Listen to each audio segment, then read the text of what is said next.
British Museum in London are appealing to the public to assist in recovering artifacts that were stolen. About 2,000 treasures were stolen over a period of time, resulting in one of the staff members being expelled.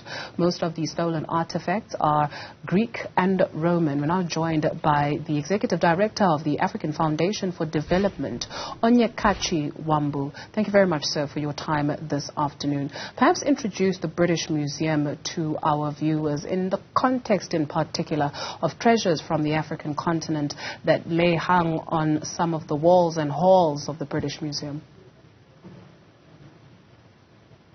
Well, when the British Museum was set up as a result of Britain's empire and colonial role and its impact as a colonial power, it accumulated a lot of artifacts from around the world, from the classical world in Egypt, the Elgin marbles as they're called, from the classical world in Egypt. So they have a whole number of Egyptian treasures, from the Shabaka stone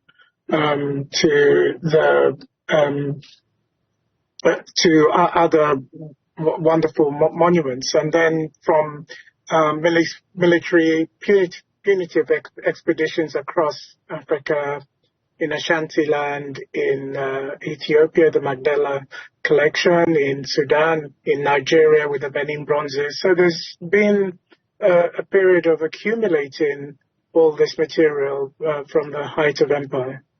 I'd like for us to take a look at these artifacts that are being stolen in a few moments. But when we hone in on some of the artifacts from the African continent, it is often said that some over 90% or almost 90% of art does not even or is outside of the continent. And we're speaking of art from the formative years here on the continent. Is that something that you are aware of? Is that an accurate statistic in trying to establish just how much art is missing from the continent?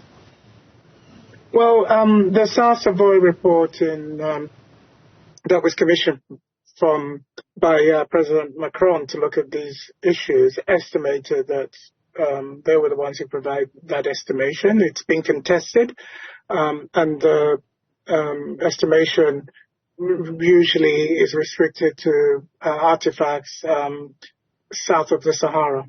So, but we do know that there are thousands and hundreds of thousands of material that is outside Africa, and we are working on a project called Return of the Icons, which I now manage.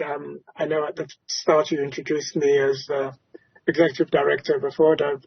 I stepped down recently from that, but I'm managing the Return of the Icons project, which is seeking to return these artifacts back to the countries of origin in Africa. So we're campaigning to get the Egyptian stuff back. We're campaigning to get the Magdala material back, the Ashanti gold treasures, and the Benin bronzes. Nigeria has made some way, meaning just a little bit in the return of some of their looted artifacts. We look at Benin, we take a look at Zimbabwe. So there's a lot of countries that are also trying to get their artifacts back. What has the tone or the temperature of the conversations been like with the likes of the British Museum? They're not the only ones, by the way, in the Louvre in France. Yeah, the conversations are varied. The Germans have said that, have made a commitment to hand everything that they have back to African countries. So it would be all their Benin collection, but everything else. They're even talking about stuff from natural history, so, dinosaur or other collections that they have. So they've made that commitment. In the UK, France has handed some things back, but overall it hasn't made the kind of commitment that the Germans have. In the UK, it's very varied. There's more stuff that is not in the national collections, and the national collections would be the British Museum, the Victoria and Albert Museum, and those are there's a law that prevents those national collections being broken up. But a lot of the regional museums, like Birmingham Museum, the museum in Glasgow, in Manchester, they have actually more collections than are in the national collections. And there's no law stopping those people returning material. And some of them, indeed, have begun to do so. So it's a very sort of mixed picture. Some people have accepted the arguments that this stuff was gathered and collected as a result of injustice, as a result of punitive expeditions, as a result of sometimes immense violence, as in Benin, where thousands died when the Benin city was sacked. And they have responded to the arguments for reparatory justice and began to hand material back. And then others, like the British Museum, are hiding behind the law at the moment. And you go to the British Museum and ask for this material back, and they say you need to go and talk to Parliament to change the law because they can't hand this material back because of the 1983 Heritage Act. And then you go to Parliament and they say, oh, it's not a matter for us, go back to the British Museum. So you tend to be played off against each other. But of course, the argument that the British Museum has made outside of the law is that they are the best custodians of this material, and they would look after it even better than the countries of heritage. And that they created a world museum where Benin staff can sit alongside the Greek staff, and it would never be appreciated that way if it was returned to Benin. But of course, the first argument about them being the best custodians has been destroyed by the story that you led with, which is that a member of their staff, it's still being investigated. He so it's still a legal case that we're going through, but is suspected now to have sold vast numbers of these classical collections on eBay even. Can you imagine? Sure. I think they're not... Yeah, you see, there's an article from The Guardian from a number of years ago, 2020, 2021, that spoke about the great heist, the great museum heist, and they were accusing the Chinese because there's a number of Chinese artifacts that went missing from this particular museum as well. And so you wonder the scale of some of these artifacts going missing because they will not be returned in a peaceful way. Not that this is the right way to go about it, but the argument of the British being the best custodians of looted African art. Is it about being the best custodians, or is it about monetary value and how much it brings in for these countries? For instance, if I were to leave Johannesburg and come to London, it's a costly exercise. I'd have to get accommodation. I have to pay to get inside of that museum. And so they're making so much money each and every single year because that their museum that hosts some of the artifacts from this here continent is making quite a lot of money. And so can it really be said that they're the best custodians, or is there more to this?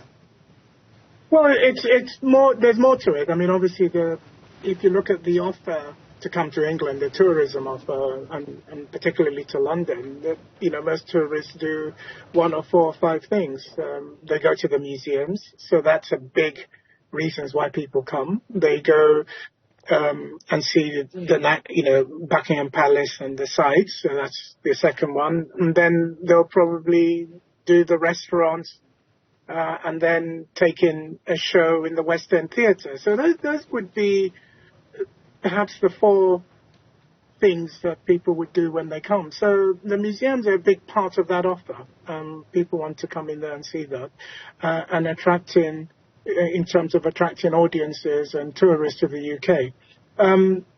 Now, the problem that we have with that idea of them being the best custodians and also this idea of the World Museum is that, we find it's really difficult even to come to London to get visas from Africa if you're a young person to come in to see your own heritage. So on the one hand, there's this idea that it's open for everybody, but we also know that in the real world, Africans,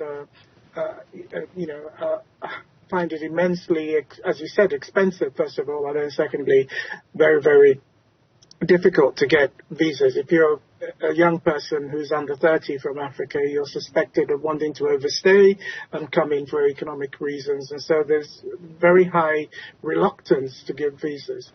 But there are other reasons why this, apart from the tourism, why this is an important issue. And it also has to do with power. I mean, there are things that we're asking to go back that are not to do with artifacts, but to do with ancestral remains, where people were, bodies were taken and are in storage. And you have to see that as a power relationship, as, you know, why are they reluctant to return these ancestral remains? Why is it taking so long? Is it because these people, you know, we imagine it that they were captured and they're being kept as trophies. You know, people's heads were cut off and they're in boxes in the Natural History Museum in the basement. But outside of all of this, the real scandal, you know, in terms of this recent controversy, the real scandal is that many of all these items that are in the basements, only about a fifth or so, or is on display, or even less than that on display. Most of it is in boxes that are not catalogued or audited in basements. So stuff is going missing, and the reason it's going missing is because people don't know what's there. And that's what this recent scandal has really revealed. So the first job that any of this has to, or we all have to do, and we're trying to press all these museums to do, is actually to catalogue and tell us what they own. And we will discover, as a result of that audit process and cataloguing process, that there's actually more stuff that we should be asking for to return. So, you know, there's a kind of casualness, and, you know, the museum has been trusted, particularly the British Museum has seen itself as the best, you know, best practice, best in show around the world of museums, and has been living on this reputation for a long time. But actually, when you really dig down further, its practices are wholly, you know, not really up to scratch. And the really important element is, can we understand what is what they own and what they don't own? And then just finally on the British Museum, the other very big scandal is that they continue to display the human ancestral remains of high-ranking African officials from the Pharaonic period in the Mummy Museum, in the mummy floor. Why is it in the 21st century that we find this acceptable for people to walk by the human and ancestral remains of high-ranking African officials with their families on a Sunday afternoon taking selfies? Can we not dignify these people and return them back to their countries of heritage so they can receive proper burials and be treated with the dignity that we all demand? It was only in the early 2000s that Sarah Baartman returned to South Africa. In 2022 only did the Democratic Republic of Congo only get a tooth, the alleged last known remains of Patrice Lumumba. And so when you speak of the power and the spiritual dynamic, things like that, I guess, speak to what you have detailed for us today. Thank you very much for your time this afternoon.